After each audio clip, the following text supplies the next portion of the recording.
بسم اللہ الرحمن الرحیم۔ رات کے 9 بج گئے اور گھر ایک دم پرفیکٹ ہو گیا۔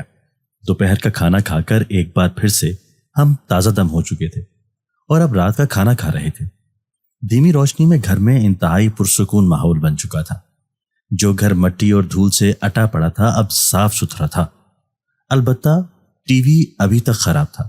اکمل کا کمرہ ابھی تک نہیں کھلا اور اوپر میرے کمرے پر انگریزی حروف ابھی بھی موجود تھے۔ بہرحال پہلے دن ہی کافی کام سمٹ گیا تھا۔ وقت کے ساتھ ساتھ یہ بھی ٹھیک ہو جانے تھے۔ ہینا نے بڑی محنت سے چکن بریانی بنائی ہوئی تھی اور ہم تینوں رائتے کے ساتھ بریانی کے مزے لے رہے تھے۔ اوہ گاڈ ہینا، میں نے بہت عقل مندی کی ہے تم سے شادی کر کے، ورنہ اتنی مزیدار بریانی کھانے کو کہاں ملتی۔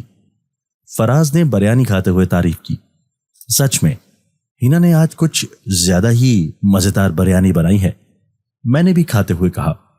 اب قدر کریں آپ دونوں میری، ہینا نے مسکرا کر کہا۔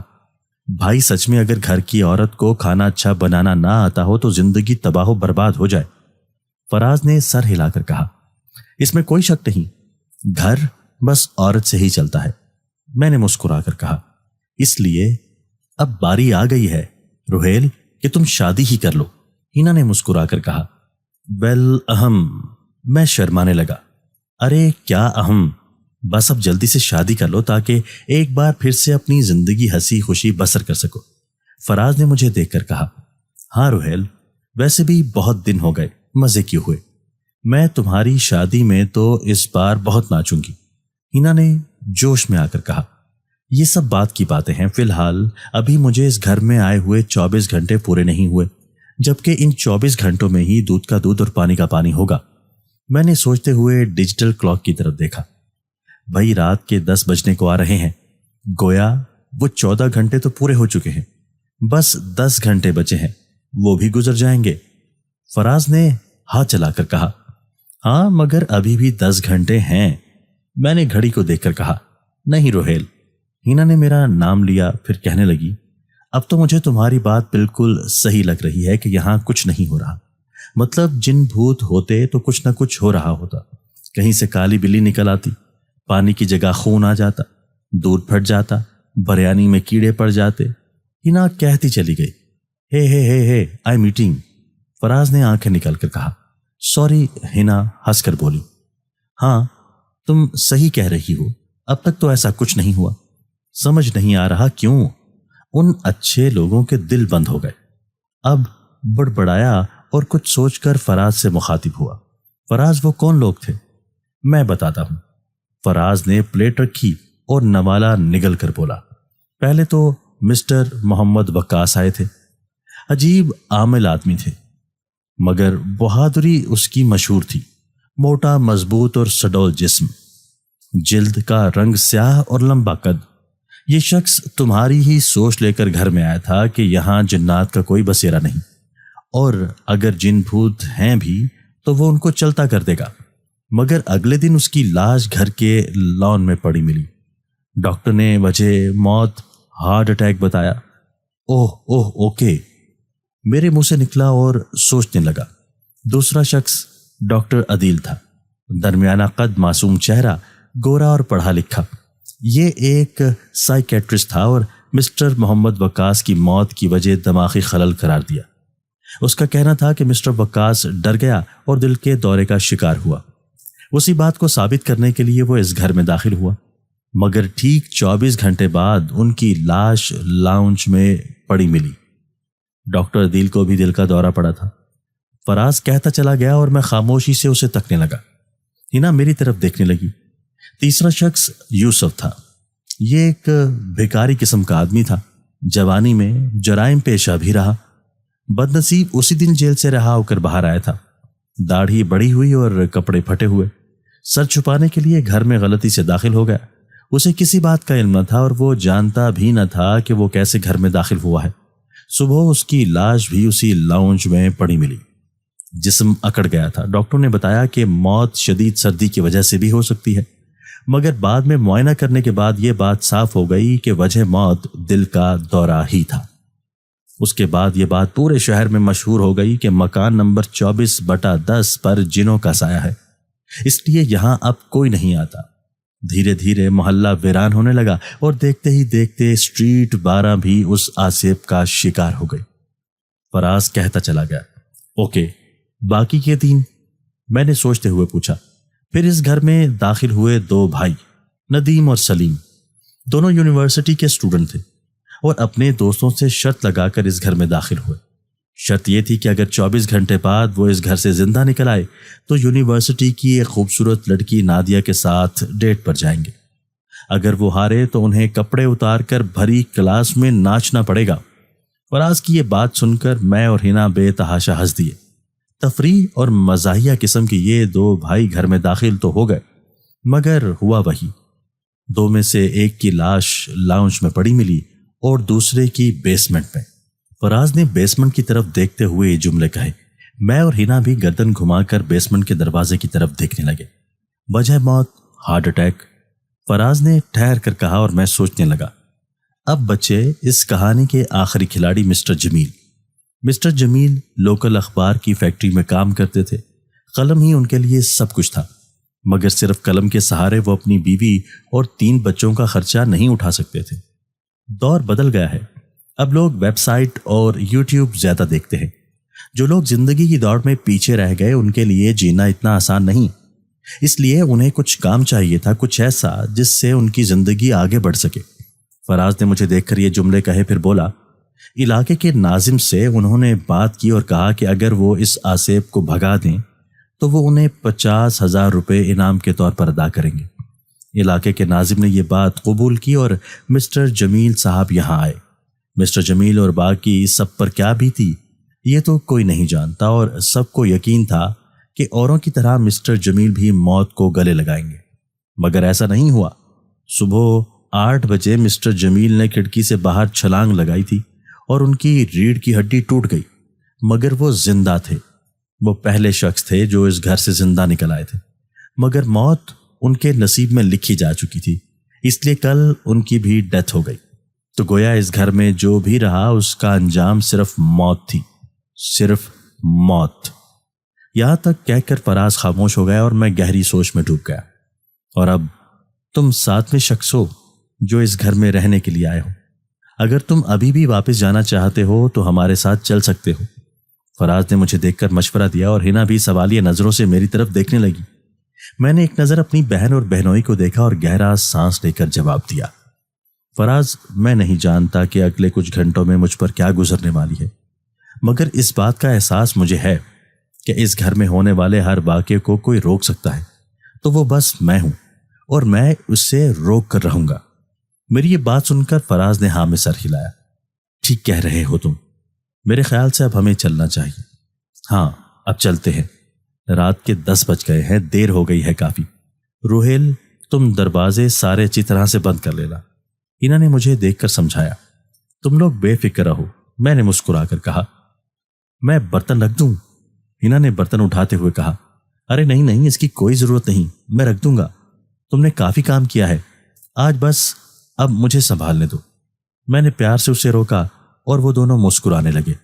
ہم تینوں مرکزی دروازے کی طرف بڑھے، دروازہ کھول کر دونوں باہر گئے۔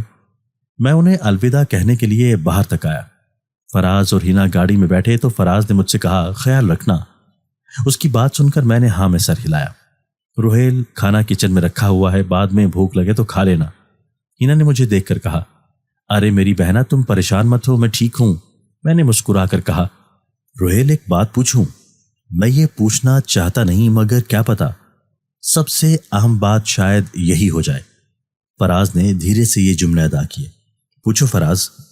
میری اجازت ملنے پر فراز نے مجھے جی بھر کر دیکھا اور گہری سانس لے کر بولا، کوئی آخری خواہش؟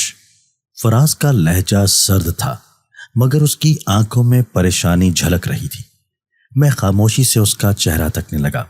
ہنا کو اپنے شوہر کا یہ سوال خاصا ناگوار گزرا، مگر حالات اور وقت کا تقاضا اس سوال کو بہت اہمیت دے رہا تھا۔ مجھے فراز کا یہ سوال سن کر بہت خوشی ہوئی تھی۔ واقعی یہ بات درست تھی، خدا نہ خواستہ مجھے کچھ ہو جاتا تو کم از کم میری خواہش تو پوری ہو جاتی۔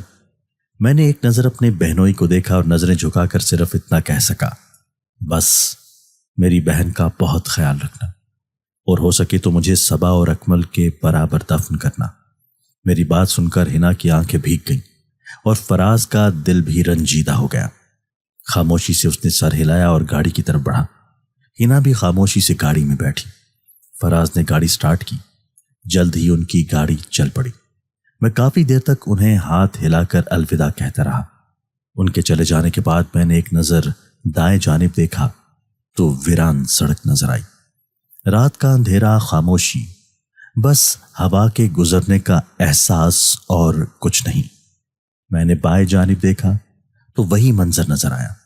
ہر طرف ویرانی ہی ویرانی تھی۔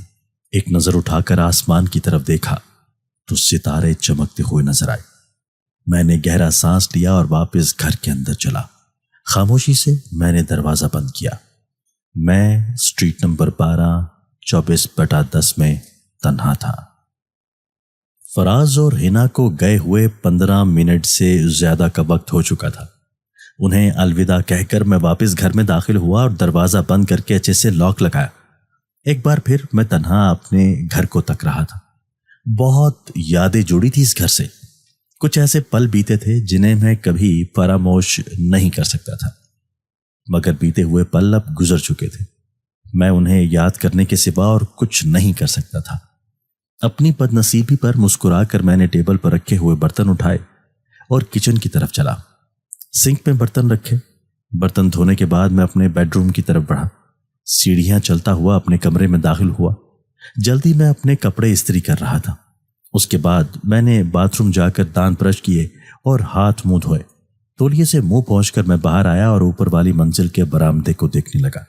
سیڑھیوں کے پاس ٹوٹی ہوئی کھڑکی اس بات کا جیتا جاگتا ثبوت تھی کہ مسٹر جمیل اس کھڑکی سے چھلانگ لگا گئے تھے، مگر کس بات سے ڈر کر؟ ایسی کون سی بلا ان کے پیچھے لگ گئی تھی کہ انہوں نے 20 فٹ کی بلندی سے کودنا ہی ٹھیک سمجھا؟ یہ سب کچھ میں دیکھ کر حیران رہ جاتا، کیونکہ اب تک گھر میں ایسی کوئی بات نہیں ہوئی تھی جو انسان کو اپنی جان دینے پر مجبور کر دے۔ میں گردن کو جھٹک کر اپنے کمرے میں آیا اور دیوار پر لکھے ہوئے ان الفاظ کو دیکھنے لگا۔ نہ جانے یہ الفاظ کیا تھے اور ان کا کیا مطلب تھا۔ سب سے بڑھ کر سوال یہ تھا کہ جملے لکھ کر کون گیا؟ کچھ سوالوں کے جواب مجھے معلوم نہیں تھے اور انہی کی تلاش میں میں اس گھر میں موجود ہوں۔ 10:30 بج گئے تھے اور میرا الٹیمیٹم ٹائم ختم ہونے میں اب بس 9.5 گھنٹے باقی تھے۔ میں اپنے بستر کی طرف بڑھا اور آرام سے لیٹ گیا۔ جب سے کراچی سے آیا تھا تب سے بس ادھر ادھر بھاگے جا رہا تھا۔ آنکھیں بند کر کے اپنی بیتی ہوئی زندگی کے بارے میں سوچنے لگا۔ جب صبا میری باہوں میں ہوتی تھی اور میں اس کے جسم کو ہر جگہ سے چوما کرتا تھا، کس قدر سکون اور راحت ملتی تھی مجھے۔ دنیا کی ایک اور سب سے بڑی خوشی میری زندگی میں میرا 2 سال کا بیٹا تھا، میرا گپلو سا بیٹا، جسے دیکھنے کے لیے، اس سے پیار کرنے کے لیے لوگ ترستے تھے۔ جب وہ میری باہوں میں ہوتا تھا تو مجھے ایسا لگتا تھا جیسے ساری کائنات میری باہوں میں ہے۔ میں اپنے بیٹے کو بہت چاہتا تھا۔ مجھے آج بھی یاد ہے جب پارک میں وہ میری طرف ننھے ننھے ہاتھ آگے کر کے دوڑا آ رہا تھا تو بڑے پیار سے اس نے مجھے پاپا کہا تھا۔ کاش ایک بار، صرف ایک بار پھر سے اس کے منہ سے پاپا سن سکوں۔ میں تڑپ رہا ہوں۔ پاپا۔ اچانک میرے کانوں میں اکمل کی آواز آئی اور میں چونک کر اٹھ بیٹھا۔ میرے بیٹے نے مجھے پاپا کہہ کر پکارا تھا۔ میں نے اس کی آواز کو صاف محسوس کیا۔ گھبرا کر میں نے چاروں طرف دیکھا مگر کوئی نہیں تھا۔ میرے کمرے کا دروازہ کھلا پڑا تھا، اس لیے سیڑھیوں تک بآسانی دیکھ سکتا تھا۔ وہاں کوئی بھی موجود نہیں تھا۔ تو پھر مجھے اکمل کی آواز کیسے آ گئی؟ میں حیرت زدہ سا اپنے بستر پر بیٹھا رہا۔ شاید یہ میرا وہم تھا۔ ویسے بھی فراز کی باتوں نے میرے دل پر خاصا اثر کیا تھا، اس لیے یہ ہو سکتا ہے کہ میں وہمی ہو رہا ہوں، یہ عین ممکن تھا۔ گہرا سانس لے کر میں اپنے بستر سے اٹھ بیٹھا اور سیڑھیوں کی طرف بڑھا۔ ہولے ہولے قدم رکھ کر میں سیڑھیوں کے پاس پہنچا تو سیڑھیاں ویران اور خالی نظر آئیں۔ میں نے سیڑھیوں کو تکا اور پھر کھڑکی کی طرف دیکھا۔ ٹوٹی ہوئی کھڑکی میں سے جب ہوا کے جھونکے میرے چہرے پر پڑتے تو جسم سن سا ہونے لگتا۔ میں چلتا ہوا کھڑکی کے پاس آیا اور باہر جھانکنے لگا۔ اسٹریٹ 12 اس وقت سنسان پڑی تھی، آدم نادم کی ذات۔ میں نے دائیں سے بائیں تک دیکھ ڈالا مگر کوئی نظر نہیں آیا۔ نظر جھکا کر اپنے لان کو دیکھا۔ لان اوپر سے قریب 20-22 فٹ نیچے تھا اور یہاں سے کودنا اپنی جان دینے کے برابر ہی تھا۔ مسٹر جمیل نصیب والے تھے جو پھر اتنے دن تک زندہ رہ گئے۔ میں پلٹ کر سیڑھیاں اتر کر نیچے کی طرف چلا۔ نیچے کا لاؤنج سنسان پڑا ہوا تھا اور کسی کی موجودگی کا احساس نہ ہوا۔ میں نے اپنی کلائی پر بندھی الیکٹرانک گھڑی پر نظر ڈالی تو 11:30 بج رہے تھے۔ میں چلتا ہوا نیچے آیا اور صوفے کی طرف بڑھا۔ میں نے صوفے پر سے کشن ہٹایا اور بیٹھنے ہی لگا تھا کہ تڑپ کر گرا اور خوف میری آنکھوں میں سما گیا۔ کچن میں ایک شخص موجود تھا۔ میرا دل نکل کر حلق میں آ گیا۔ میں آنکھیں پھاڑ پھاڑ کر اس شخص کو دیکھ رہا تھا۔ گھر کے سارے دروازے بند تھے تو پھر یہ شخص اچانک کہاں سے آ گیا؟ شاید کچن کا دروازہ کھلا رہ گیا ہو مگر اسے تو میں نے اچھی طرح بند کیا تھا، تو پھر یہ کس طرح گھر میں داخل ہوا؟ اس شخص نے سر پر کالا ہیٹ پہنا ہوا تھا، موٹا جسم، کریم کلر کی پینٹ، چیک والی شرٹ جس کا رنگ کالا اور گھنی مونچھیں۔ وہ بے جان نظروں سے مجھے گھور رہا تھا۔ وہ مکمل خاموش تھا۔ میں کانپنے لگا۔ میں اس شخص کو خوفزدہ ہو کر دیکھنے لگا۔ ابھی بھی مجھے اس بات کا علم نہیں ہو سکا میرے سامنے موجود کوئی آسیب ہے یا کوئی دہشت گرد، مگر وہ جو بھی تھا اس سے میری جان کو خطرہ تھا۔ اچانک وہ چلتا ہوا میری طرف آیا اور مجھے گھورنے لگا۔ اس کا اس طرح میری طرف آنا مجھے اور زیادہ دہشت زدہ کر گیا اور میں وہیں بیٹھا ہوا خوف کے عالم میں اسے تکنے لگا۔ وہ چلتا ہوا کچن سے باہر آیا اور ایک دم تھم گیا۔ پھر گردن گھما کر اس نے دائیں طرف دیکھا اور پھر بائیں طرف۔ ایسا لگا جیسے وہ کچھ ڈھونڈ رہا ہو۔ میں خاموشی کے عالم میں اسے یہ حرکت کرتے ہوئے دیکھتا رہا۔ وہ چلا اور صوفے کی طرف آیا، بھاری جسم کے ساتھ دھم سے صوفے پر بیٹھا، جیب سے موبائل فون نکالا اور کسی کا نمبر ڈائل کرنے لگا۔ میں حیرت کے عالم میں اسے یہ سب کرتے ہوئے دیکھتا رہا۔ اب ایسا لگا جیسے اسے احساس ہی نہ ہو کہ میں یہاں موجود ہوں۔ وہ دراصل مجھے گھور نہیں رہا تھا۔ گھورنا تو دور کی بات، وہ مجھے دیکھ ہی نہیں سکتا تھا۔ وہ اطمینان سے کسی کو فون کرنے میں مصروف تھا۔ وہ اپنی ہی دھن میں تھا۔ جلد ہی اس نے موبائل فون اپنے کان پر لگایا۔ ہاں، محمد وقاص بات کر رہا ہوں۔ ابھی تک تو گھر میں کچھ نہیں ہوا، نہ ہی مجھے کسی کی موجودگی کا احساس ہوا ہے، مگر مجھے یقین ہے کہ یہ جو کچھ بھی ہے رات میں ہی مجھ پر حملہ آور ہوگا، اس لیے اپنا کام شروع کرنے والا ہوں۔ تم بے فکر رہو، بہت سے بھوت دیکھے ہیں میں نے۔ ہاں چلو اوکے، میں فون بند کرتا ہوں، انشاءاللہ صبح ملاقات ہوگی، خدا حافظ۔ یہ کہہ کر اس نے فون بند کیا اور موبائل اپنی جیب میں رکھنے لگا۔ اب میں ہمت کر کے آگے بڑھا۔ ایکسکیوز می، میری بات جیسے اس نے سنی ہی نہیں۔ ہیلو، کون ہیں آپ؟ میں نے حیران ہو کر پوچھا، مگر وہ تب بھی نہیں بولا، بس خاموش بیٹھا رہا۔ ہیلو، کیا آپ مجھے نہیں دیکھ سکتے؟ میں نے حیران ہو کر پوچھا پر وہ خاموش رہا۔ ہیلو، میری بات کا جواب دیں۔ آپ کا تو انتقال ہو گیا تھا، تو کیا وہ خبر جھوٹی تھی؟ پلیز جواب دیں۔ میں اسے دیکھ کر پوچھتا رہا، مگر وہ اپنے کام میں مگن رہا۔ اس نے مجھے نہیں سنا۔ ایسا لگا جیسے اسے میرے یہاں ہونے کا احساس ہی نہیں۔ اچانک وہ اٹھا اور اپنی پتلون کی جیب سے ایک چھوٹی سی کتاب اور چاک نکالا۔ چھوٹی سی کالے رنگ کی کتاب میں سرمئی رنگ کے کچھ نقشے بنے ہوئے تھے۔ کوئی زبان بھی لکھی ہوئی تھی جس کا مجھے قطعی کوئی علم نہیں تھا۔ نہ جانے یہ کون سی زبان تھی، جو نہ عربی جیسی لگی اور نہ ہی فارسی۔ میں حیرت کے عالم میں یہ سب دیکھ رہا تھا۔ محمد وقاص اب صوفوں کو دھکیلنے میں مصروف تھا۔ وہ فرش خالی کرنا چاہتا تھا۔ میں حیران ہو کر اسے عمل کرتے ہوئے دیکھنے لگا۔ جب وہ اس کام سے فارغ ہوا تو وہ فرش پر بیٹھ کر چاک سے جلدی جلدی فرش پر کچھ عجیب سی تصویر بنانے لگا۔ میں حیران ہو کر اسے دیکھتا رہا۔ یہ شخص میری سمجھ میں نہیں آ رہا تھا، نہ جانے اس کا مقصد کیا تھا۔ وہ چاک سے تصویر بناتا گیا اور میں خاموشی سے اسے تکتا رہا۔ اس کے ہاتھ بہت تیزی سے کام کر رہے تھے۔ اسے دیکھ کر ایسا محسوس نہ ہوا کہ وہ کوئی دیوانہ ہے۔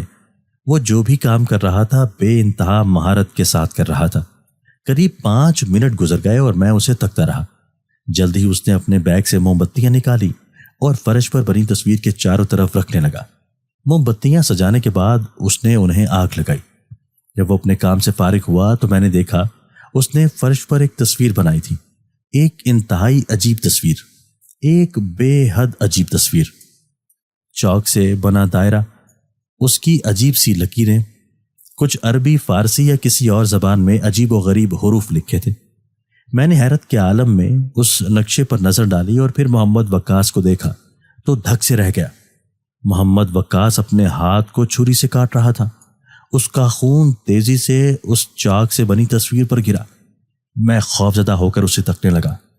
محمد وقاص نے سر اٹھایا اور اپنی آنکھوں کو پھیلا کر چلانا شروع کر دیا، اے زندگی اور موت کے مالک، ازل اور شروعات کے خالق، میں تجھ کو آواز دیتا ہوں، اس گھر میں بسے اس شیطان کو ہمیشہ ہمیشہ کے لیے تباہ و برباد کر دے، اس بلا کا اختتام کر دے، اس گھر کی چھت میں سکون بخش دے۔ اچانک میں نے کئی بلاؤں کے کراہنے کی آوازیں سنی اور میری آنکھیں خوف سے پھیل گئیں۔ میں تجھے واسطہ دیتا ہوں ہر اس شہید کا جس کا خون ناحق طریقے سے بہایا گیا، میں تجھے واسطہ دیتا ہوں اس ماں کا جسے اس گھر میں بے دردی سے قتل کیا گیا، میں تجھے واسطہ دیتا ہوں اس بچے کا جسے قمص نمری میں بھیانک موت دی گئی۔ اس بلا کو ہمیشہ ہمیشہ کے لیے یہاں سے جانا ہوگا، اسے جانا ہوگا، اسے جانا ہوگا۔ اچانک کان پھاڑنے والی کئی چیخیں ایک ساتھ میرے کانوں میں گھسیں اور مجھے لگا میرے جیسے کان کے پردے پھٹ پڑیں گے۔ ہو نہ ہو یہ کئی چڑیلیں ایک ساتھ رو رہی تھیں، چلا رہی تھیں اور ان کی وحشت زدہ آوازیں میں بخوبی سن سکتا تھا۔ میں خوف کے عالم میں اپنے کانوں پر ہاتھ رکھ کر یہ منظر دیکھتا رہا۔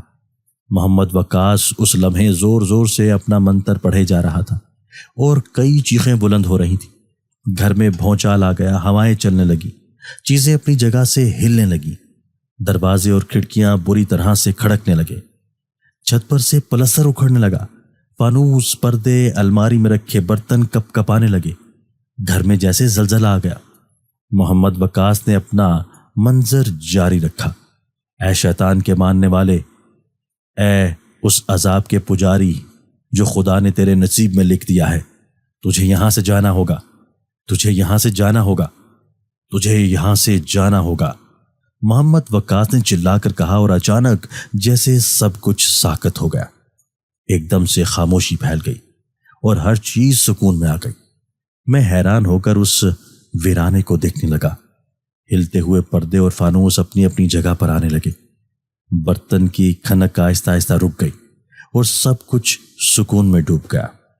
اب یہاں کسی کی چیخیں بلند نہیں ہو رہی تھی، کسی کا ماتم نہیں ہو رہا تھا، صرف سکون تھا، چاروں طرف گہرا سکون۔ میں نے دہشت کے عالم میں چاروں طرف دیکھا اور پھر محمد وقاص کی طرف تو دھک سے رہ گیا۔ محمد وقاص آنکھیں پھاڑ پھاڑ کر خوف کے عالم میں مجھے دیکھ رہا تھا۔ اس کے چہرے کے تاثرات اس کا خوف بیان کر رہے تھے۔ وہ میری طرف ہی تک رہا تھا۔ میں حیران ہو کر اسے دیکھنے لگا۔ کیا آپ مجھے دیکھ سکتے ہو؟ محمد وقاص اس بار بھی کچھ نہیں بولا، بس مجھے تکتا رہا۔ آپ مجھے دیکھ سکتے ہیں؟ میں نے پھر پوچھا، مگر اس نے میری بات کا کوئی جواب نہ دیا۔ اچانک اس نے ہاتھ میں پکڑا ہوا خنجر سیدھا کیا اور میری طرف بڑھا۔ میں دھک سے رہ گیا۔ محمد وقاص مجھے قتل کرنے کے لیے آگے بڑھ رہا تھا۔ محمد وقاص نے ایک دو قدم ہلکے اٹھائے اور پھر وہ کسی جانور کی طرح میری طرف لپکا۔ وہ چلاتا ہوا میرے اوپر آیا اور میں نے کس کے اس کا خنجر والا ہاتھ پکڑ لیا۔ وہ میری جان لینا چاہتا تھا۔ میں حیرت اور خوف کے عالم میں اسے یہ عمل کرنے سے روکنے لگا۔ اس کی طاقت مجھ سے کئی گنا زیادہ تھی، اس لیے وہ بآسانی مجھ پر چھا رہا تھا۔ میں اسے روکنے کے سوا کچھ نہیں کر سکتا تھا۔ زور آزمائی میں وہ مجھے دھکا دیتا ہوا اکمل کے دروازے پر لے گیا اور میرا سر میرے بیٹے کے کمرے کے دروازے پر زور سے لگا۔ محمد وقاص اب خنجر پر زور ڈالنے لگا۔ خنجر کسی بھی لمحے میرے دل کے آر پار ہونے والا تھا۔ یہ دیکھ کر میں نے جلدی سے اپنی لات چلائی اور محمد وقاص کے پیٹ پر ماری۔ وہ ڈکرایا اور تکلیف کے عالم میں پیچھے ہوا۔ یہی موقع میرے لیے کافی تھا۔ میں نے ایک مکہ اس کے منہ پر جڑ دیا۔ محمد وقاص الٹ کر گرا اور پلٹا تو اس کا چہرہ خوف سے پیلا پڑ گیا۔ نہ جانے اسے میرے چہرے پر ایسی کیا خوفناک چیز نظر آئی کہ وہ اپنے ہوش کھو بیٹھا۔ وہ کپ کپا کر پیچھے ہونے لگا، جیسے کہ میں اسے کاٹ کے کھانے کے لیے بڑھ رہا ہوں۔ حیرت اور خوف کے عالم میں اسے تکنے لگا۔ محمد وقاص چلاتا ہوا مرکزی دروازے کی طرف بھاگ کھڑا ہوا۔ خوف کے عالم میں اس نے دروازے کے لاک کھولے اور باہر کی طرف بھاگا۔ میں ہٹ بڑھا کر اس کے پیچھے دوڑا اور دیکھا محمد وقاص اپنا سینہ پکڑ کر تڑپ رہا تھا، شاید اس کا دل بند ہو رہا تھا۔ میں سکتے کے عالم میں یہ منظر دیکھتا رہا۔ محمد وقاص کے منہ سے اب جھاگ نکل رہا تھا اور وہ آہستہ آہستہ دم توڑ رہا تھا۔ جلد ہی اس کا جسم ساکت ہو گیا اور اس کی روح ہمیشہ ہمیشہ کے لیے اس کے جسم سے پرواز کر گئی۔ محمد وقاص میری آنکھوں کے سامنے مر چکا تھا۔ میں دہشت زدہ یہ منظر تکتا رہا۔ چند لمحوں تک میں اس شخص کی لاش کو تکتا رہا۔ یہ ایک دم سے کیا ہوا تھا؟ یہ سب کیا تھا؟ میری سمجھ میں کچھ نہیں آیا۔ بس ساکت نظروں سے اس کی پڑی ہوئی لاش کو دیکھنے لگا۔ اچانک میں چونکا اور گھبرا کر جلدی سے دروازہ بند کیا۔ کانپتے ہاتھوں سے دروازے کو لاک لگایا اور پلٹ کر دروازے سے ٹیک لگا کر سکتے کے عالم میں کھڑا ہو گیا۔ میرا دل اب بری طرح دھڑک رہا تھا۔ ایک انجانا سا خوف میرے ارد گرد چھا گیا۔ کچھ سوچ کر میں کچن کی طرف بڑھا اور باورچی خانے سے نکلتا ہوا جنک یارڈ کا دروازہ دیکھا تو وہ بھی بند نظر آیا۔ میں حیران رہ گیا۔ محمد وقاص وہ شخص تھا جو اس گھر کا پہلا وکٹم تھا۔ اس کی موت دل کے دورے سے ہوئی تھی، مگر مجھے احساس ہو رہا تھا کہ قاتل کوئی اور نہیں، شاید یہ گھر ہے۔ اس خیال کے آتے ہی میرے رونگٹے کھڑے ہو گئے۔ میں دھڑکتے دل کے ساتھ در و دیوار تکنے لگا۔ گھبراہٹ کے عالم میں کچن کی زمین پر بیٹھتا چلا گیا۔ میرا سانس پھولا ہوا تھا، ذہن الجھ رہا تھا۔ آج رات میں نے اس کی موت کے منظر کو اپنی آنکھوں کے سامنے ہوتے ہوئے دیکھا۔ یہ سب کیا ہو رہا تھا؟ کیا اس کے پیچھے کوئی سازش تھی یا یہ واقعی کوئی آسیب کا چکر ہے؟ میں حیرت کے عالم میں اٹھا اور لانچ کی طرف آیا۔ صوفے الٹے سیدھے پڑے ہوئے تھے اور فرش پر وہ گلابی رنگ کی تصویر ابھی بھی موجود تھی۔ اس پر پڑا تازہ خون بھی موجود تھا۔ الجھن کے عالم میں ہر چیز کو دیکھنے لگا اور میری نظر بائیں جانب اکمل کے کمرے کی طرف پڑی۔ میں اکمل کے دروازے پر گیا اور اس کا کنڈا پکڑ کر دروازہ کھولنا چاہا، مگر وہ نہیں کھلا۔ میں اس دروازے کے سامنے تھا جب محمد وقاص نے مجھ پر حملہ کیا تھا، مگر پھر وہ انتہائی خوف کے عالم میں مجھ سے دور ہو گیا تھا اور پھر اسے ہارٹ اٹیک ہوا۔ کیا وہ مجھے دیکھ کر خوفزدہ ہوا تھا یا پھر اس دروازے کو؟ میں یہ سب سوچ ہی رہا تھا کہ ٹک ٹک ٹک کی آوازیں میرے کانوں میں گونجنے لگی۔ یہ بلا شبہ گھڑی کی سوئیوں کی آواز تھی۔ میں نے پلٹ کر گھڑی کی طرف دیکھا تو دھک سے رہ گیا۔ گھڑی کی سوئیاں الٹی سمت میں تیزی سے گھوم رہی تھیں۔ ایسا لگا جیسے وقت رک گیا اور اب واپس پلٹ رہا ہے۔ میں نے سکتے کے عالم میں اپنی دیوار پر لگے ڈیجیٹل کلاک کو دیکھا تو یہ دیکھ کر میرا خون جم گیا کہ اب میری گھڑی پر وقت نہیں لکھا آ رہا تھا، بلکہ الٹی گنتی چل رہی تھی اور گھڑی میں لکھا آ رہا تھا 7:59 لیفٹ، یعنی 7:59 باقی بچے ہیں۔ رات کے 12 بج گئے اور مجھے اس گھر میں آئے ہوئے 16 گھنٹے ہو چکے تھے۔ گویا 24 گھنٹے پورے ہونے میں ابھی 8 گھنٹے کا وقت باقی تھا، اور 8 گھنٹوں بعد کیا ہونے والا تھا اس کا مجھے علم نہیں تھا۔ گویا شیطانی رات کی شروعات ہو چکی تھی اور اب میرے پاس صرف 8 گھنٹے بچے تھے۔ محمد وقاص کا واقعہ میرے ساتھ ہونے والا پہلا واقعہ تھا۔ جب پہلا اس قدر خوفناک تھا تو باقی کس قدر خوفناک ہوں گے؟ یہ سوچ کر میری روح کانپ گئی اور میں نے فیصلہ کیا کہ جلد از جلد اس گھر سے نکل جانا چاہیے۔ میں گھبراہٹ کے عالم میں مرکزی دروازے کی طرف بڑھا۔ میں جان گیا تھا کہ یہ سراسر آسیبی چکر ہے اور مجھ میں اس قدر طاقت نہیں تھی کہ اس کا مقابلہ کر سکتا۔ فراز اور حنا صحیح کہتے تھے، مجھے اس گھر میں داخل نہیں ہونا چاہیے تھا، مگر مجھ سے بہت بڑی بھول ہوئی۔ اب میں ڈرا ہوا اور سہما ہوا تھا۔ میں تیزی سے دروازے کی طرف بڑھا اور کنڈی کھول کر جلدی سے لاک کھولا اور دروازے کا ہینڈل پکڑ کر اسے کھینچنا چاہا، مگر یہ کیا، دروازہ نہ کھلا۔ میں دہشت زدہ رہ گیا۔ 1-2 بار کس کے دروازے کو کھینچا مگر وہ نہیں کھلا۔ اب میرے اوزان خطا ہو گئے۔ کیونکہ دروازہ باہر سے کسی نے بند کر دیا تھا۔ مجھے ایسا محسوس ہوا جیسے کسی نے برف میری ریڑھ کی ہڈی پر رکھ دی ہو۔ میں پھنس چکا تھا۔ ہیلپ ہیلپ، کوئی ہے؟ میں دروازے کو پیٹنے لگا، چلانے لگا، مگر کسی نے میری آواز نہیں سنی۔ ایسا لگا جیسے میرا ہی گھر مجھ پر ہنس رہا ہو، میری بزدلی پر کہہ کے لگا رہا ہو، میری مدد کرو، مجھے نکالو یہاں سے، فراز، ہنا۔ ان کے نام پکار کر میں زاروں قطار ہونے لگا۔ یا اللہ، میں یہ کہاں پھنس گیا؟ اب میرا پورا جسم کانپ رہا تھا۔ مجھے اپنے موبائل کا خیال آیا اور میں نے جلدی سے اپنی پینٹ کی جیب سے موبائل فون فوراً نکالا۔ یہ کیا؟ موبائل تو بند پڑا تھا، جیسے اس کی بھی موت ہو گئی ہو۔ گھبرا کر میں کچن کے دروازے کی طرف بڑھایا اور اسے کھولنا چاہا، مگر دروازہ نہیں کھل سکا، وہ بھی باہر سے لاک کر دیا گیا تھا۔ پپا! میں تڑپ کر پلٹا۔ ایک بار پھر مجھے اکمل کی آواز سنائی دی تھی، مگر گھر میں کوئی موجود نہیں تھا۔ پورے گھر میں خاموشی اور ویرانی پھیلی ہوئی تھی۔ میں دھڑکتے دل کے ساتھ لاؤنج تک کو تکنے لگا، مگر کوئی نظر نہیں آیا۔ میرے ہاتھوں کی رگیں پھول کر پچک رہی تھی اور ماتھے پر پسینہ چمک رہا تھا۔ میں بری طرح پھنس چکا تھا، بری طرح۔ خاموشی اور گہرے سناٹے میں وقت گزر رہا تھا اور میں ساکت، بے بس اور مجبوروں کی طرح کھڑا ہوا تھا۔ میرے اوسان خطا ہو چکے تھے، دل جیسے نکل کر حلق میں آ گیا تھا۔ ذہن کسی انجانے خطرے کی طرف اشارہ کر رہا تھا۔ میں خاموشی کے عالم میں کھڑا رہا، گہرا سانس لیا۔ کچھ پل ٹھہر کر میں نے ہمت کی اور دوبارہ سے لاؤنج کی طرف بڑھا۔ ویرانے گھر میں میرے قدموں کی چاپ کی گونج مجھے ہی خوف زدہ کر رہی تھی۔ اسی کیفیت میں لاؤنج میں داخل ہوا، لیکن اب یہاں محض سناٹے کے سوا کچھ نہیں تھا۔ میں دھڑکتے دل کے ساتھ ایک ایک چیز کو تک رہا تھا۔ اسی گھبراہٹ کے عالم میں اوپر کی جانب چلا اور کھڑکی کے پاس پہنچا۔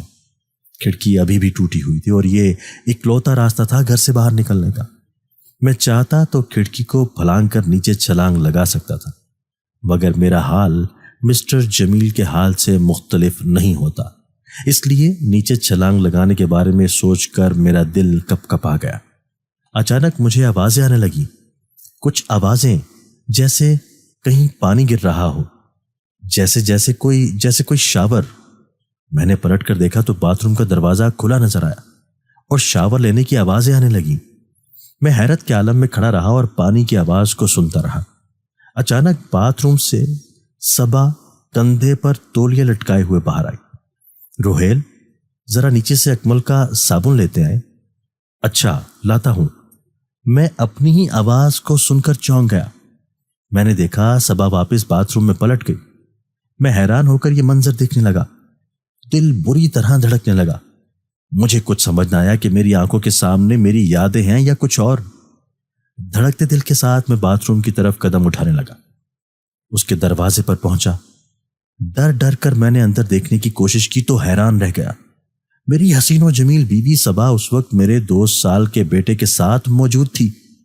میرا پیارا سا ننھا بیٹا پانی کے ٹب میں بیٹھا ہوا نہا رہا تھا اور صبا اس سے باتیں کر رہی تھی۔ آہا، کیسا ٹھنڈا ٹھنڈا پانی۔ صبا نے اسے دیکھ کر معصومیت سے یہ جملے کہے اور میں حیران ہو کر یہ لمحات دیکھنے لگا۔ میرا بچہ ماما کی جانو ہے، ماما کی چھوٹی سی جانو۔ صبا انتہائی مامتا سے اپنے لال سے باتیں کر رہی تھی۔ میری آنکھوں میں آنسو امڑ آئے۔ یہ وہ لمحے تھے جنہیں میں کبھی جیا کرتا تھا۔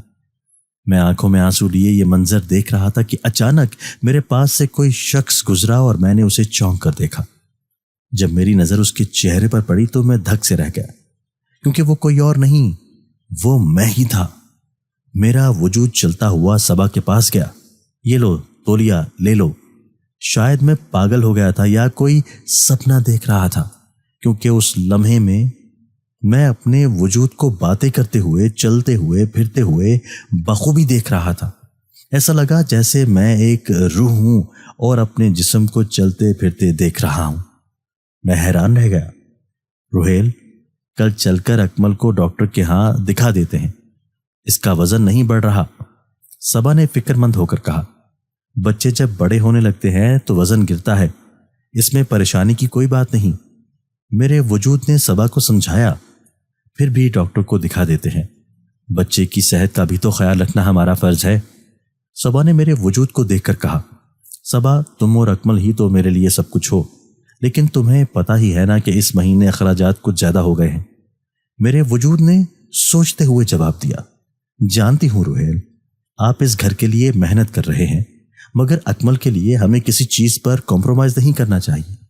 صبا نے میرے وجود کو دیکھ کر سمجھایا, تم ٹھیک کہہ رہی ہو, ہم اپنے شہزادے کے لیے سب کچھ کریں گے. میرے وجود نے اکمل کو پیار کرنا شروع کیا اور ننھا بچہ اپنے ماں باپ کے سنگ پانی میں کھیلنے لگا. میرے وجود نے اکمل کو پیار کیا اور ایک بار پھر پلٹ کر چلا. اب وہ باتھ روم سے نکل کر چلتا چلا گیا. میں اسے دیکھتا رہ گیا. میری ذات اس وقت میرے برابر ہی میں سے گزرتی چلی گئی اور میں کچھ نہیں کر سکا. میں نے پلٹ کر صبا کو دیکھا تو میری بیوی کے چہرے پر ممتا ہی ممتا تھی, جبکہ میرا 2 سال کا بیٹا پانی میں بیٹھا ہوا پلاسٹک کی بطخ کھانے کی کوشش کر رہا تھا. یہ منظر میرے دل کو چیرنے لگا. میرا دل بوجھل ہو گیا اور میں سوچنے لگا کہ خدا نے مجھے کیا کچھ نہیں دیا تھا. سبھی کچھ میرے پاس تھا, پھر کیوں کر مجھ سے خدا نے سب چھین لیا؟ ایسا کیوں ہوا کہ میرا گھر اجڑ گیا؟ کیوں میرا معصوم بیٹا اس دنیا میں نہ رہا؟ کیوں میری بیوی میرا ساتھ چھوڑ گئی؟ میری آنکھوں میں آنسو امڑ آئے. شاید میں ان باتوں کو اس لیے بھی زیادہ محسوس کر رہا تھا کیونکہ میں نے اپنوں کو کھو دیا تھا اور میرے پاس کچھ نہیں تھا, کچھ بھی نہیں. یہی کچھ سوچ کر میں اپنے وجود کے پیچھے چل پڑا. میں خاموشی سے ہولے ہولے قدم چلتا ہوا اپنے کمرے کے دروازے پر پہنچا. میں بہت آہستہ سے کمرے میں داخل ہونا چاہتا تھا. میری کوشش یہی تھی کہ میرے اندر جانے کی خبر کسی کو نہ ہو. میں نے ہلکے ہلکے دروازہ کھولا اور اندر جھانکا, پر مجھے کوئی نظر نہیں آیا. میری بھویں اوپر کو چڑھیں اور اس بار میں نے دروازہ مکمل طور پر کھول دیا, مگر وہاں کوئی موجود نہیں تھا. کمرہ بالکل ویسا ہی تھا جیسا میں نے چھوڑا تھا. میں حیران ہوا اور چونک کر پلٹا. پلٹ کر باتھ روم کی طرف بڑھا اور یہ دیکھ کر دھک سے رہ گیا کہ اب وہاں نہ صبا موجود تھی اور نہ ہی اکمل. باتھ روم مکمل طور پر خالی تھا. نہانے کا ٹب جو تھوڑی دیر پہلے پانی سے بھرا ہوا تھا اب خالی تھا. ایسا لگا جیسے برسوں سے اس باتھ روم میں پانی نہ پڑا ہو. میں حیرت زدہ رہ گیا. میرے ارد گرد کیا ہو رہا تھا مجھے کچھ سمجھ نہیں آ رہا تھا. حیران پریشان ہو کر میں اپنے کمرے کی طرف بڑھا. اندر داخل ہو کر بوجھل قدموں سے اپنے بستر کے پاس چلتا چلا گیا اور دم کر کے بستر پر بیٹھا. ہاتھ پر بندھی گھڑی دیکھی تو اندازہ ہوا کہ صرف 7 گھنٹے کا وقت باقی رہ گیا ہے. میں نے الجھن کے عالم میں گردن جھٹکی اور دیواروں کی طرف دیکھا تو اچھل پڑا. جس دیوار پر انگریزی حروف میں کچھ جملے لکھے تھے وہاں اب ان الفاظ کے اوپر تازہ خون کی چھینٹیں پڑی تھیں. ایسا لگا جیسے دیوار پر لکھے ہوئے الفاظ بہہ گئے ہوں. اب مجھ پر یہ حقیقت ظاہر ہوئی کہ انگریزی کے وہ الفاظ لال رنگ سے نہیں بلکہ انسانی خون سے لکھے گئے تھے. میں خوف کے عالم میں آنکھیں پھاڑ پھاڑ کر یہ منظر دیکھنے لگا. انگریزی حروف میں لکھے ہوئے الفاظ ابھی بھی وہیں موجود تھے اور ان پر سے خون بہہ رہا تھا. میں اپنے بال کھینچ کر ان حروف کو تکنے لگا. آخر ان منحوس الفاظ کا کیا مطلب ہو سکتا ہے؟ یہ الفاظ مجھ سے کیا کہنا چاہ رہے ہیں؟ بلا شبہ یہ الفاظ کسی لال رنگ سے نہیں بلکہ خون سے لکھے ہوئے تھے. اس کا مطلب ان حروف کا کوئی مقصد تھا. میں کوشش کر کے سوچنے لگا کہ ان الفاظ کا کیا مطلب ہو سکتا ہے, مگر میری کچھ سمجھ نہیں آیا. شاید میں اس گھر کی حقیقت کے بارے میں سوچ کر پاگل ہونے لگا تھا. تازہ خون دیکھ کر مجھے وحشت ہونے لگی تھی. اس لیے میں کمرے سے بھاگ کھڑا ہوا اور سیڑھیوں کی طرف بڑھا. جلدی جلدی سیڑھیاں اتر رہا تھا کہ میری نظر لاؤنج پر پڑی اور میں ایک جھٹکے سے رکا. ایک بار پھر میں دھک سے رہ گیا. میں نے صاف دیکھا لاؤنج کے صوفے پر ایک شخص نہایت ہی اطمینان کے ساتھ بیٹھا ہوا تھا. دوستو اگر آپ کو آج کی ہماری یہ ویڈیو پسند آئی ہے تو اسے لائک کیجئے اور اسے اپنے پیاروں کے ساتھ شیئر ضرور کیجئے گا. اور ہاں, اگر آپ نے ابھی تک ہمارا چینل سبسکرائب نہیں کیا تو ہمارا چینل سبسکرائب کر دیجئے اور بیل آئیکن بھی پریس کر دیجئے تاکہ ہماری ہر نئی آنے والی ویڈیو آپ کو بر وقت مل سکے۔ اللہ حافظ۔